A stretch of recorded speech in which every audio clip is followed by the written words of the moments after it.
ഒരു 1.5 ആഴ്ചയ്ക്ക് മുമ്പ് സൂര്യകുമാർ യാദവ് ഒരു പ്രസ് കോൺഫറൻസ് നടത്തി. എല്ലാ മത്സരങ്ങൾക്ക് മുമ്പായി നടക്കുന്ന ഒരു പ്രസ് കോൺഫറൻസ് ഉണ്ടല്ലോ, അങ്ങനെ ഒരു പ്രസ് കോൺഫറൻസ് ആയിരുന്നു നടന്നത്.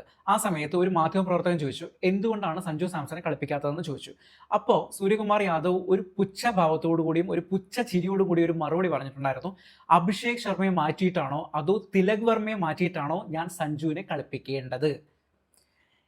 ഇന്നത്തെ മത്സരത്തിന് ശേഷം നമുക്ക് എല്ലാവർക്കും സൂര്യകുമാർ യാദവിനോട് പറയാനുള്ളത് ഇത്ര മാത്രമേ ഉള്ളൂ, അല്ലെങ്കിൽ നമുക്ക് എല്ലാവർക്കും ഫീൽ ചെയ്തിട്ടുള്ള ആൻസർ ഇത്ര മാത്രമാണ്: ഇൻസൾട്ട് ആണ് ഈ ലോകത്തിലെ ഏറ്റവും വലിയ ഇൻവെസ്റ്റ്മെന്റ് എന്ന് പറയുന്നത്, അല്ലേ?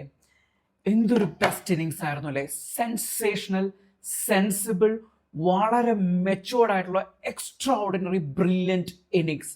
ഇതുപോലൊരു ഇന്നിങ്സ് ആണ് നമ്മളെല്ലാവരും കുറേ കാലങ്ങളായി കാത്തിരിക്കുന്നത്. ആരിൽ നിന്ന്? സഞ്ജു സാംസണിൽ നിന്ന്. എന്തുകൊണ്ടാണ്?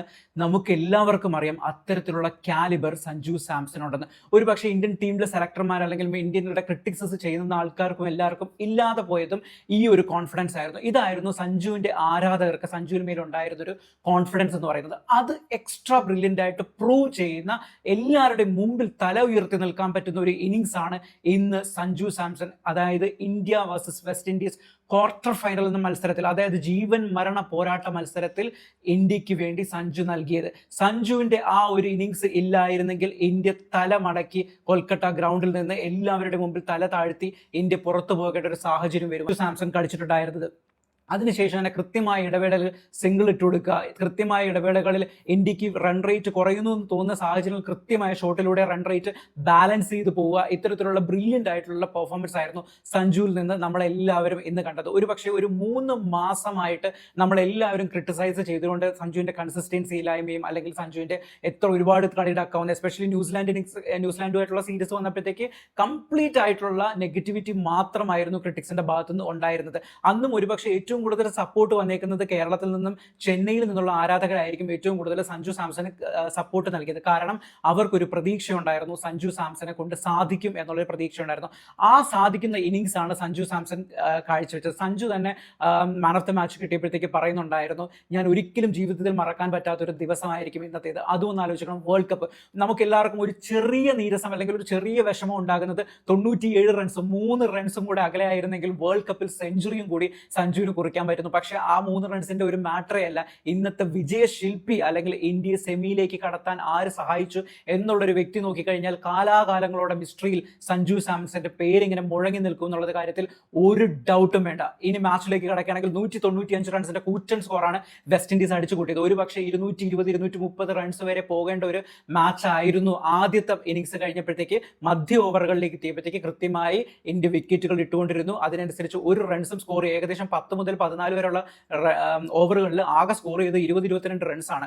ആ ഇതില്ലായിരുന്നെങ്കിൽ അതിനുശേഷം വന്ന ഹോൾഡറും പവലും ഇവർ രണ്ടുപേരും ചേർന്ന് നടത്തിയ ലാസ്റ്റ് 6 ഓവറിലെ 74 റൺസ് എന്ന് പറയുന്ന കൂറ്റൻ പാർട്ണർഷിപ്പിലാണ് വെസ്റ്റ് ഇൻഡീസിന് 195 റൺസ് എന്ന് പറയുന്ന വളരെ കോമ്പറ്റീറ്റീവ് ആയിട്ടുള്ള സ്കോർ. അതും ക്വാർട്ടർ ഫൈനൽ പോലുള്ള മത്സരത്തിലാണ് ഈ 196 റൺസ് അടിക്കുക എന്നുള്ളത് ആലോചിക്കണം. അതുകൂടാതെ തന്നെ ഈ മത്സരം മാറുന്നതിന് കൃത്യമായി 16ാമത്തെ ഓവർ എറിഞ്ഞ ഹർഷീവ് സിംഗിന്റെ ഓരോ ഓവറിൽ 24 റൺസ് അടിച്ചാണ് കളി വെസ്റ്റ് ഇൻഡീസ് അവരുടെ പരിധിയിലേക്ക് കൊണ്ടുവരുന്നത്. പിന്നീട് അങ്ങോട്ട് കൂറ്റൻ അടികളിലൂടെയായിരുന്നു പവറും ഹോൾഡറിൽ നിന്ന് ഹിറ്റ് 6കളുടെയും 4കളുടെയും കൂമ്പാരമായിരുന്നു പിന്നീട് അങ്ങോട്ട് കടന്നത്. അതുകൊണ്ടാണ് അവരുടെ സ്കോർ 195 റൺസിലേക്ക് എത്തിയത്. പക്ഷേ ഇന്ത്യക്ക് നല്ല ഹൈ സ്റ്റാൻഡേർഡ് ആയിട്ടുള്ള ബാറ്റ്സ്മാൻമാരുണ്ടായിരുന്നു. അതിനു മുമ്പ് ഒരു കാര്യം പറഞ്ഞോട്ടെ, ഇത്രയും റൺസിലേക്ക് പോവാൻ ഇന്ത്യയുടെ ഭാഗത്തുനിന്ന് ഒരുപാട് ഫീൽഡിംഗ് മിസ്റ്റേക്കുകൾ ആബ്സല്യൂട്ട്ലി ഉണ്ടായിട്ടുണ്ടായിരുന്നു. അതിൽ drop catches, 2 easy drop catches ആണ് നമ്മുടെ അഭിഷേകിന്റെ ഭാഗത്തുനിന്ന് വന്നത്. അഭിഷേകിന്റെ അപ്പോൾ തന്നെ നമുക്ക് മനസ്സിലായി അഭിഷേകിന്റെ ഭാഗത്തുനിന്ന് ഒരു കോൺഫിഡൻസും ഇല്ല എന്നുള്ളത് മനസ്സിലായി. ഇതേ പരിപാടി തന്നെയാണ് ബാറ്റിങ്ങിൽ വന്നപ്പോഴും കാണിച്ചത്. ആദ്യത്തെ 2ാമത്തെ ബോൾ 4 അടിച്ചെങ്കിലും അതിനുശേഷം പിന്നീട് ഒന്നും ചെയ്യാൻ സാധിച്ചില്ല. 10 ബോളിൽ 11 നിലയിലേക്ക് പെരുകുന്നതാണ് കണ്ടത്. നമ്മൾ വിചാരിച്ച ഒന്ന് സ്ട്രൈക്ക് നിന്നതിന് ശേഷം വീണ്ടും കളിക്കും, പക്ഷെ സാധാരണ അടിച്ചു പൊക്കി കയ്യിൽ വെച്ചു കൊടുക്കുന്ന രീതിയിലുള്ള അതേ ഷോട്ട് കളിക്കുന്നു. അഭിഷേക് ശർമ്മ പുറത്താകുന്നു. പക്ഷെ അപ്പോഴും കൃത്യമായി T20 ആദ്യം, അതായത് സഞ്ജു സാംസൺ ലാസ്റ്റ് 2 മത്സരങ്ങൾ നോക്കിയാൽ നമുക്ക് അറിയാം പവർ പ്ലേയിൽ വരുമ്പോഴത്തേക്ക് എത്ര ബ്രില്യൻ്റ് ആയിട്ടാണ് സഞ്ജു കളിച്ചിട്ടുള്ളതെന്നും നമ്മുടെ റൺസ് അത്രത്തോളം ഉയർത്തിക്കൊണ്ടുപോകുന്നതെന്നും നമ്മൾ കണ്ടതാണ്.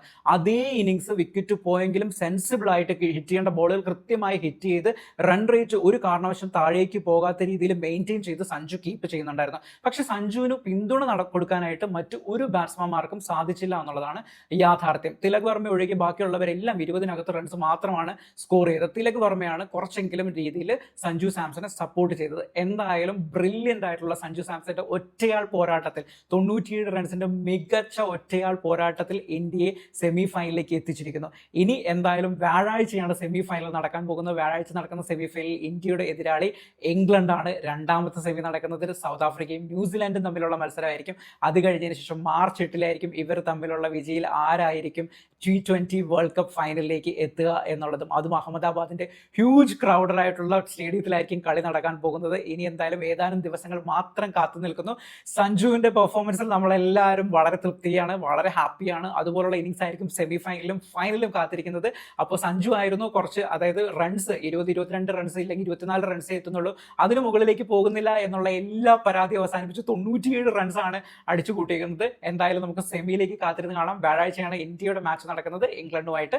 എന്തായാലും കാത്തിരുന്ന് കാണാം. വീഡിയോ ഇഷ്ടപ്പെട്ടെങ്കിൽ ലൈക്ക് ചെയ്യണം. അതോടൊപ്പം തന്നെ ചാനൽ സബ്സ്ക്രൈബ് ചെയ്യാൻ മറക്കരുത്. അടുത്ത വീഡിയോ ആയിട്ട് വീണ്ടും കാണാം. ബൈ.